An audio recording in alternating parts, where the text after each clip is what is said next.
joined by David C. Turner. He is on the Research and Policy Committee of Black Lives Matter in Los Angeles. Good to have you on the program with us again.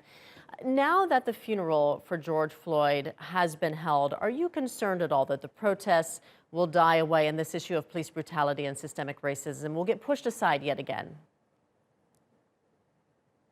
Well, I definitely thank you for having me. I think we would be remiss to say that stopping that stopping the protest, right, was somehow only connected to George Floyd. I think George Floyd was the straw that broke the camel's back, per se, especially here in the United States.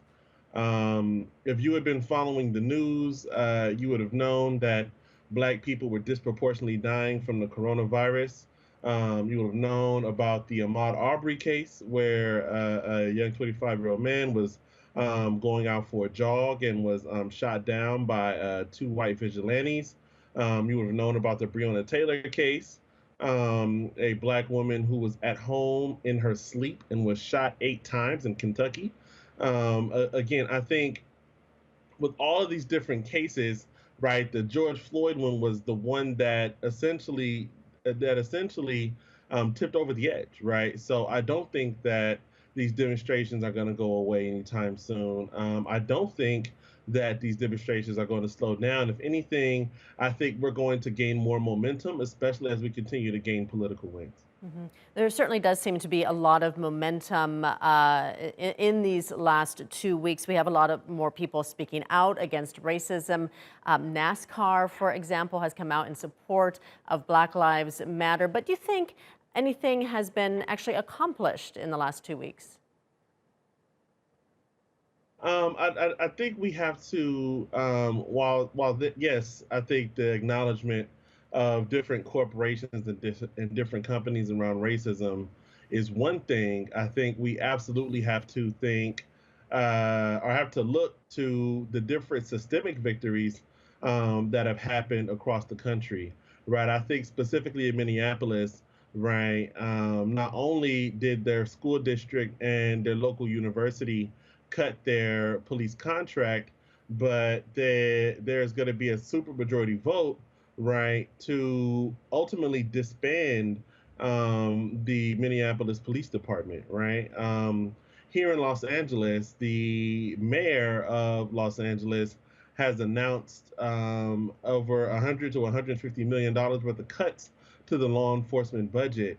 I think even though that for us is not nearly enough, I think there's definitely momentum, right, for the people to continue on this movement, to help redirect the country and to help move money out of the police state and into, a state that actually takes care of its people, it takes care of its population. I think oftentimes we over rely on police and our budgets and the work that states have done to harm and over incarcerate communities of color reflects that. And this moment right now is the moment where we're working to correct that course.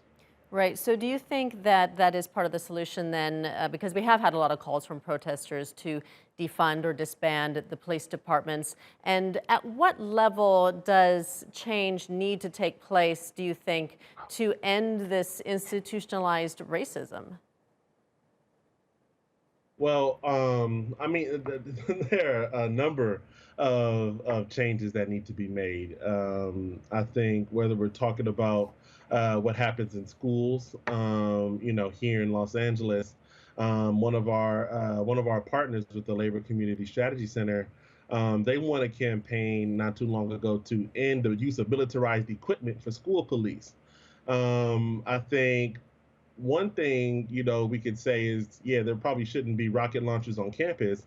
Another thing that we need to be worried about is, why do police of schools have rocket launchers? I think there is, again, this over reliance on policing that undergirds a particular ideology of, we're going to punish people for their own conditions, right? We're going to punish people for their poverty. We're going to punish people, right, for their own oppression.